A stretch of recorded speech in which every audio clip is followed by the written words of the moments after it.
మన ప్రభువును రక్షకుడైన యేసుక్రీస్తు మధురనామంలో మీ అందరికీ ఉదయకాల శుభములు తెలియచేస్తూ ఉన్నాను.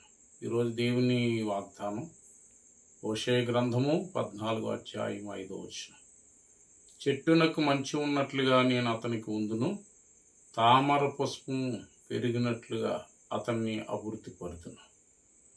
ఈ లోకంలో మనకెవరు దూరమైపోయినా, బంధువులు, స్నేహితులు, ఆత్మీయులు, తల్లిదండ్రులు మనం విడిచిపెట్టిన పరమ తండ్రి అయిన దేవుడు మనల్ని ఎన్నడూ విడిచిపెట్టడు. వాగ్దానం చేసినటువంటి దేవుడు నమ్మదగిన వాడు.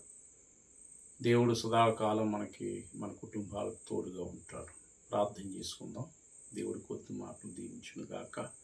మహాపరిశుద్ధుడు అయిన మా పరమ తండ్రి, ఎవరు మమ్మల్ని విడిచిపెట్టినా నువ్వు నాయన విడిచిపెట్టే దేవుడు కాదు. చెట్టునకు మంచు ఉన్నట్లుగా నేను అతనికి ఉందును, తామర పుష్పం పెరిగి అభివృద్ధి పొందినట్లుగా నేను అభివృద్ధి పరుస్తున్నావు తండ్రి. అలాగే ప్రభువా నాయన, ఈ ప్రార్థన ఏర్పిస్తున్నటువంటి కుటుంబాలకు మీరు తోడుగా ఉండి ఆదరించి ఆశీర్వదించి వారి బిడ్డల్ని, వారి కుటుంబాన్ని అభివృద్ధి పొంచి ఆశీర్వదించమని యేసు నామమున ప్రార్థన చేసి వేడుకుంటున్నాను మా పరమ తండ్రి. ఆమేన్. My God bless you. దేవుడు మిమ్మల్ని దీవించి ఆశీర్వదించును గాక. ఆమేన్.